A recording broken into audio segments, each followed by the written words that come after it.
Like many cities across the state and the country, Bangor is facing a problem with no solution in sight: homelessness. The number of unhoused people in the city jumped during COVID and has been on the rise ever since. That sudden shift is what inspired Maine filmmakers' first documentary. It's called InhuMAINE, and it's shining a light on Bangor's unhoused community, the people responsible for helping them, and the power of human resilience. The biting cold of the holiday season cuts deeper than ever, turning survival into an impossible struggle.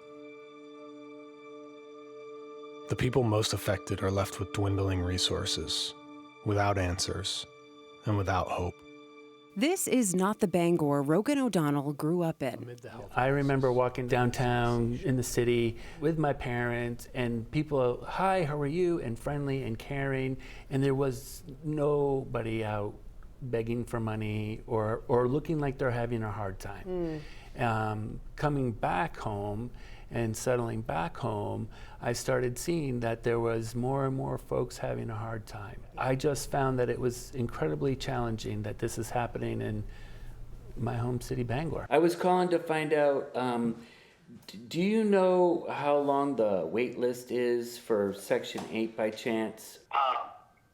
So for us, for Bangor housing, it's 5 to 7 years for Section 8. Oh, okay. O'Donnell would spend 19 months digging into Bangor's homelessness crisis, interviewing people living in encampments around the city. How many people do you know since you've been here that have passed away? I know 6, 7, 8 that I know. But people are dying. People are overdosing in numbers that you wouldn't believe.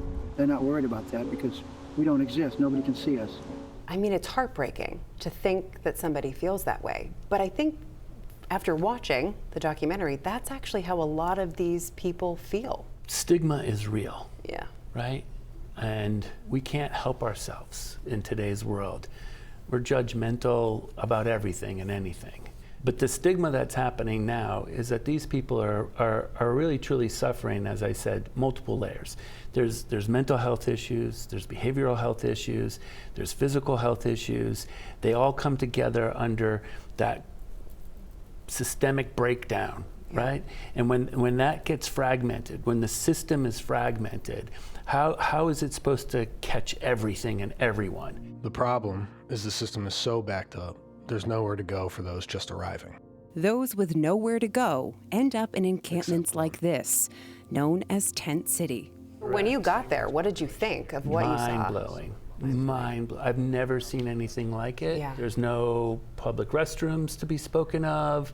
There was not any garbage cans or trash compactors. There was lots of nonprofits coming to be of service. But the organization of what my mind thought of an encampment, it was negligent at best. It was just a lot of people trying to survive. If you look at it as a country, the last time we had an adequate supply of affordable housing was back in 1977, and we've essentially been on a steady decline ever since.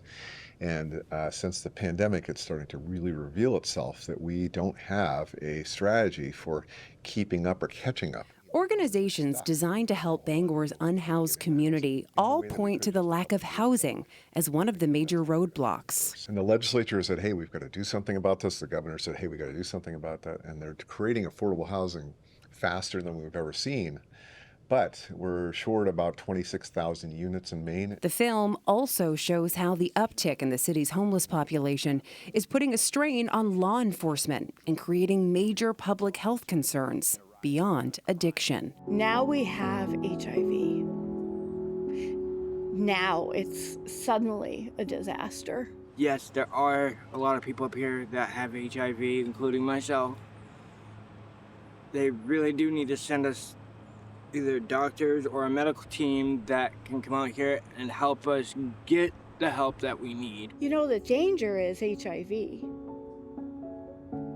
It's not the people who are living outside. I'm not here pointing a finger of blame. I'm more here to say we can do better. This is a moral issue. This is real. We are real people We're all human, and this isn't how anybody wants anyone to live. What do you hope people take away from InhuMAINE as they watch it?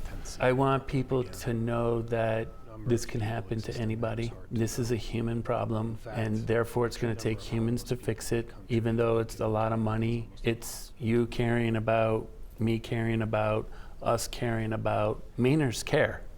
We actually do things for each other.